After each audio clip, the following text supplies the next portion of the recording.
کہ اللہ کے نبی صلی اللہ علیہ وسلم کے حضور میں ایک آدمی کا تذکرہ کیا گیا جس نے 1000 مہینے تک اللہ کے راستے میں جہاد کیا۔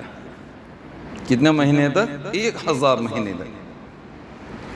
اللہ کے نبی صلی اللہ علیہ وسلم کو اس پر بڑا تعجب ہوا، اور اللہ تبارک و تعالیٰ کے حضور میں آپ نے التجا کی کہ یا اللہ میری امت کی عمریں بہت کم رکھی ہے، اعمال بہت کم دیے ہیں، اس کے اوپر اللہ تبارک و تعالیٰ نے شب قدر کی عظیم رات عطا فرمائی۔ ایک رات جاگ لو 1000 مہینے کا ثواب اس کو مل جائے گا، ایک رات جاگنے کے اوپر۔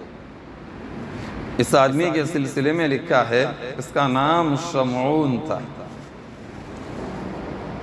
جس نے 1000 مہینے تک اللہ کے راستے میں جہاد کیا۔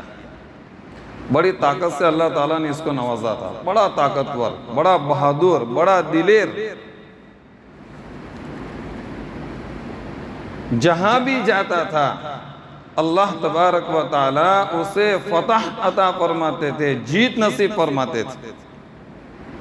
بلکہ یہ لکھا ہے کہ اس کے گھوڑے کی زن کا پسینہ کبھی سوکھا ہی نہیں، کبھی سوکھا ہی نہیں۔ اس کے گھوڑے کی زن کا پسینہ کبھی خشک ہوا ہی نہیں، سوکھا ہی نہیں۔ ہر وقت اللہ کی راہ میں 1000 مہینے تک۔ کفاروں کو اس سے بہت ڈر رہتا تھا، گھبراہٹ، تدبیریں کرتے تھے، سازشیں کرتے تھے کہ کسی طریقے سے اس کو ہٹا دیا جاوے تاکہ ہم سکون کی نیند سو سکیں۔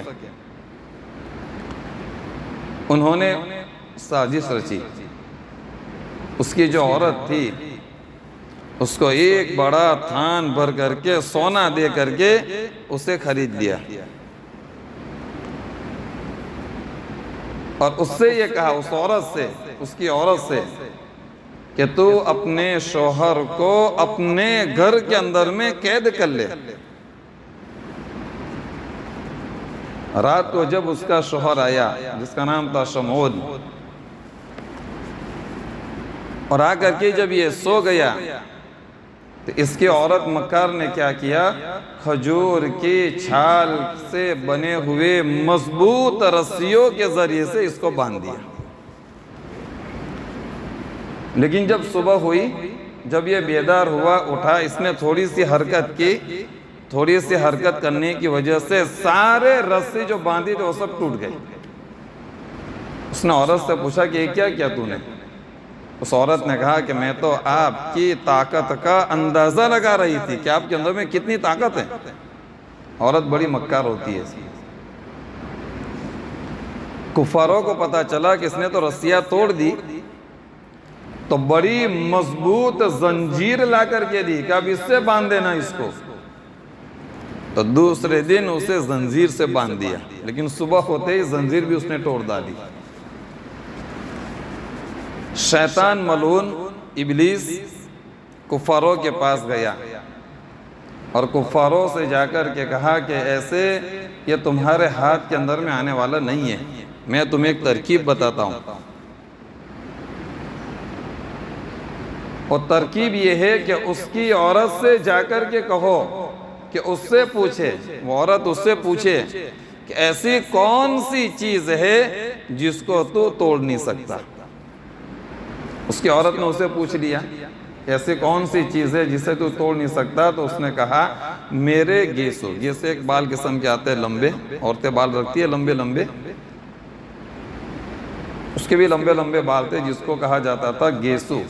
18 اس کے گیسو تھے، اتنے لمبے تھے کہ جب وہ چلتا تھا تو زمین کے اوپر وہ گھسیٹتے تھے۔ کہا میں اسے توڑ نہیں سکتا۔ تو جب رات ہوئی اور رات کے اندر میں جب یہ سویا تو اس کی عورت نے 4 گیسوں سے اس کے پیر باندھ دیے اور 4 گیسوں سے اس کے ہاتھ باندھ دیے۔ فوراً کفار حاضر ہو گئے اور اس کو اٹھا کر کے قربان گاہ کے اوپر لے گئے۔ بہت بڑی عمارت تھی، 400 ہاتھ بلند عمارت تھی قربان گاہ، جہاں پر یہ اپنے بتوں کے نام کے اوپر قربانیاں کیا کرتے تھے، ذبح کیا کرتے تھے، اور ایک ہی ستون کے اوپر، ایک ہی کھمبے کے اوپر یہ پوری عمارت کھڑی تھی۔ وہاں لے جا کر کے اس کو باندھ دیا، اس کے کان کاٹ دیے، اس کے ہونٹ کاٹ دیے۔ اس نے اللہ تبارک و تعالیٰ کی بارگاہ کے اندر میں ہاتھ اٹھائے، دعا کی کہ اللہ مجھے ایسی طاقت عطا فرما کہ میں ان کے قید سے چھوٹ جاؤں، اور یا اللہ تو ان کافروں کو نیست اور نابود فرما دے۔ چنانچہ فوراً اللہ تبارک و تعالیٰ نے اس کے دعا کو قبول فرمایا۔ ایک حرکت اس نے کی جس کی وجہ سے سارے گیسو ٹوٹ گئے اور وہ پوری عمارت ستون سمیت ان کافروں کے اوپر گر پڑی۔ صحابہ کرام کے سامنے اس کا تذکرہ ہوا تو صحابہ کرام نے اللہ کے نبی صلی اللہ علیہ وسلم سے پوچھا کہ یا رسول اللہ، کیا ہم بھی اس انسان کی طرح ثواب حاصل کر سکتے؟ اللہ کے نبی صلی اللہ علیہ وسلم نے کہا کہ مجھے تو اس کا علم نہیں۔ تو اللہ تبارک و تعالیٰ نے سورہ قدر، شب قدر نازل فرمائی، اور اللہ تعالیٰ نے ہمیں شب قدر کی رات عطا فرمائی کہ بندہ ایک شب قدر کی رات جاگ لے وے 1000 مہینے عبادت کرنے کا ثواب۔